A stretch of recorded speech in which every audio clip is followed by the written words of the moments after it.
qaar ka mid ah ardayda dugsiyada magaalada Muqdisho ayaa maanta lagu xusay 21 Oktoobar oo ku beegan maalintii ciidamadu ay la wareegeen talada dalka si liisu dareensiiyo wanaagga iyo dhibaatadii ka dhacay muddadii towradu ay ka talinaysay dalka. ardayda dugsiga Al-Anfaal ee hoose dhexe iyo sare ee magaalada Muqdisho ayaa xuskaasi ku qabtay xarunta dugsiga halkaas oo ay ku soo bandhigeen heesihii wadaniga ahaa ee xilligii kacaanka taariikhda xubnihii golihii sare iyo ololayaashii kala duwanaa ee la hirgeliyay. maamulaha dugsiga Yuusuf Maxamed Shariif ayaa sheegay in sababta qabashada munaasabadani ay tahay si dhalinyarada loo dareensiiyo taariikhda uu dalku soo maray nooc kasta oo ay ahaataba iyo markaasi dadaal ay sameeyaan bulshada xilligaas jirtay haddana markastaba waxaa mudan marka haddii wixii aan la haysanin xataa in taariikhdaas dib loo xuso sababtoo ah waqtigu isbedeli karaa markastaba waxaa la rajaynayaa in isbedel uu yimaado oo markaasi ilaahay naxariistiisa lagama quusto horay ay markaasi u ahayd marka annaga maadaama idinku aad tihiin jiil cusub oo suurtagal ay tahay taariikhdaas wax badan inay idinka qarsoon tahay ayaan waxaan ugu talgalnay maanta barnaamijkan in ay soo bandhigi doonaan qaar ka mid ah macallimiinta iyo maamulka iyo ardaydaba iyagoo markaasi taariikhii ilaan taariikhdu way qoran tahay ma duugowdo markastaba waa wax meel ku qoran ama xardhan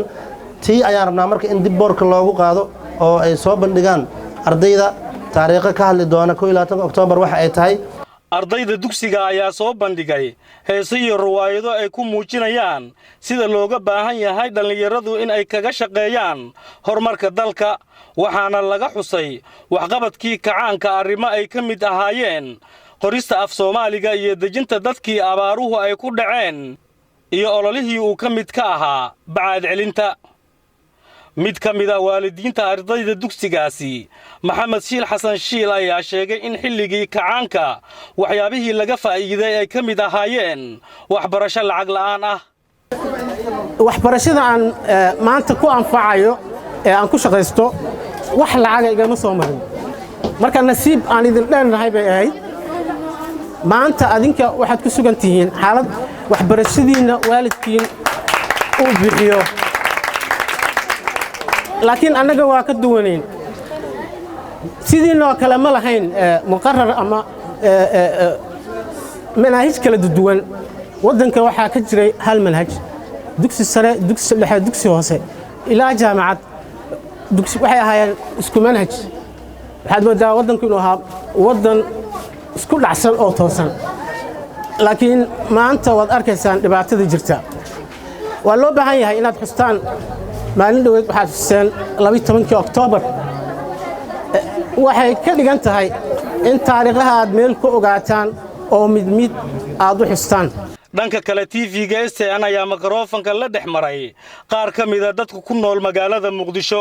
waxayna sheegeen in ay nasiib darro tahay in la xusi waayo maalinta 21 Oktoobar iyagoona ka sheekeeyay waxqabadkii kacaanka muddadii 21 sano ahayd. waxa in la amaano mudan in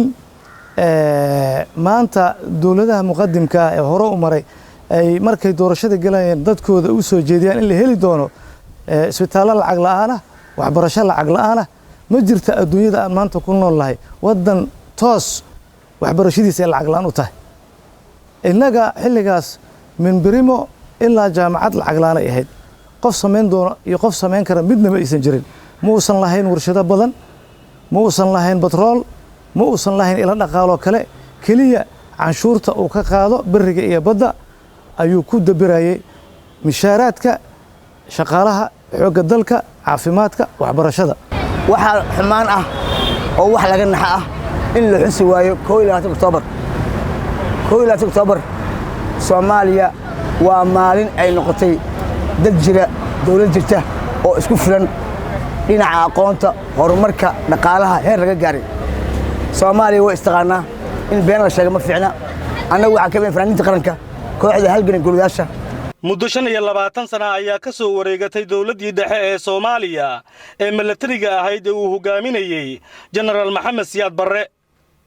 milatariga ayaa xukunka qabsaday maanta oo kale 21 Oktoobar sanadkii 1969 waxa ayna xukunka kala wareegeen xukuumaddii rayidka ahayd ee uu ra'iisul wasaaraha ka ahaa Maxamed Xaaji Ibraahim Cigaal kadib markii toogasho lagu dilay madaxweynihii dalka ee xilligaasi Cabdirashiid Cali Sharmaarke xilli uu booqasho uu ku marayay magaalada Laascaanood ee gobolka Sool.